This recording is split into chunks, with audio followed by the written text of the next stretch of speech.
Now here are the answers to the summer dimensional analysis problems. Hopefully it wasn't too much trouble for you. The first one we have is a photographer was hired to photograph each child in a summer baseball league and basically determining how much film to purchase. So it says if the league consists of 54 teams and each team has 12 players, how many rolls of 36 exposure films should she purchase if one exposure is to be used for each child? Hint, start with 54 teams. That sounds like a good hint. So what I'm going to do, I'm going to start with 54 teams. All right, so what I need to do now is use another conversion factor so that I cancel out the teams. And I see here that it says each team has 12 players. So that right there, I can turn into a conversion factor. So I'm going to multiply this. I know I have teams, so I want to cancel teams out. So teams goes on the bottom, players goes on top. And I see that my relationship is for every one team is 12 players. So I put the 12 with the players, the 1 with the teams. So this will get me into players because my teams would cancel out. I could stop here, do the math, and then continue on. I just like to do it all in one long chain. So I'm going to multiply it by another conversion factor. And what I could say here, it says, how many rolls of 36 exposure film should she purchase if one exposure is to be used for each child or each player? So there's another conversion factor. One exposure for every one player. I know you're going to tell me, well, it's just 1-to-1. I don't have to do it. But it's important just because now we see that our units have changed from players to exposures. Now that we have our exposures, we can look for another conversion factor. Again, we're looking to find out rolls. Right? Our final answer needs to be in rolls.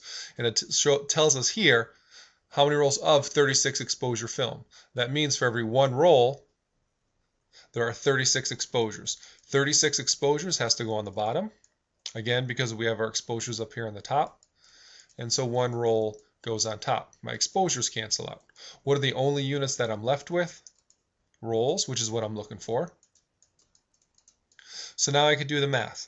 54 times 12, I could ignore all the ones, divided by 36, and I get 18 rolls. If we want to get into sig figs, we can say the number that I gave you had 2 sig figs to start. So our answer should have 2 sig figs. All right, not bad. Let's look at our next example. If 1 year consists of 365 days, how many seconds are in 35 years? Here we're going to start with 35 years. All right, I know some of you are going to have trouble about where to start. Like what number should we start with? In the first one it was easy because I said, here's our hint, 54 teams.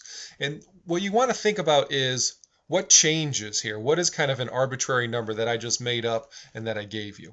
And in this case, it's the 35 years. So I have 35 years, and I want to get it to seconds.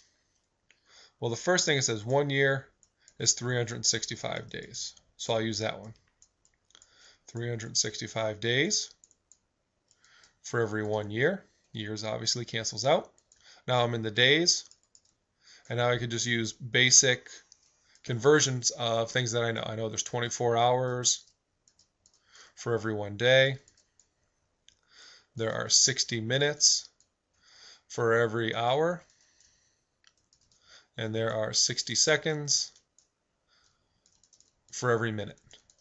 So here my units, my days cancels out, my hours cancel out, and my minutes cancel out. So now I'm down to seconds, which is what I wanted. Now I can do the math. 35 times 365 times 24 times 60 times 60.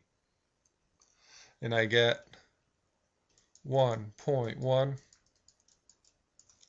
times 10 to the 9th seconds. And that's how many seconds are in 35 years. 1.1 trillion. Again, I use scientific notation, and I have 2 sig figs that I started with. So I finished up with 2 sig figs, 1.1.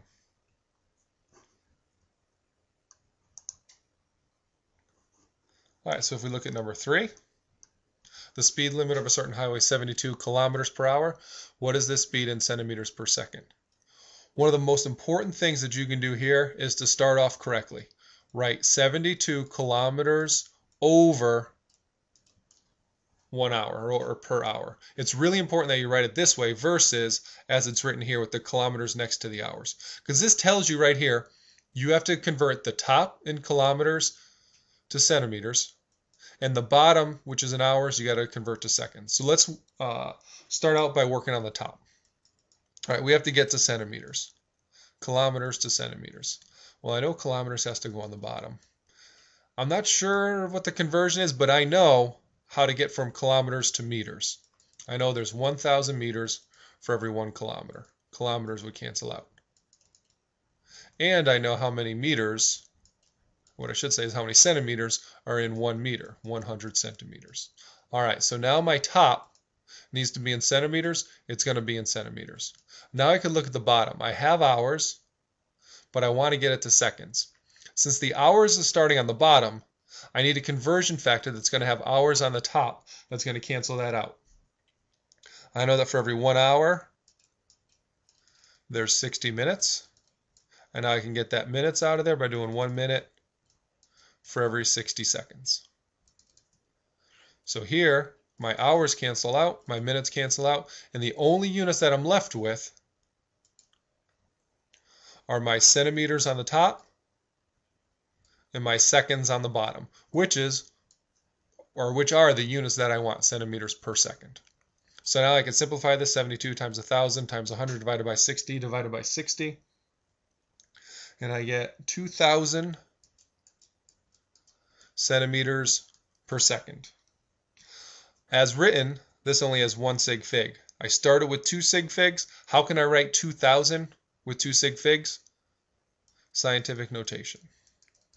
2.0 times 10 to the third centimeters per second. Put a box around your answer. All right, this is what your work should show. It should show units canceling out. It should show one long line of conversion factors. Don't set up ratios. That's just going to slow you down and possibly lead to the wrong answer. The best way to do this is using dimensional analysis, showing units canceling out.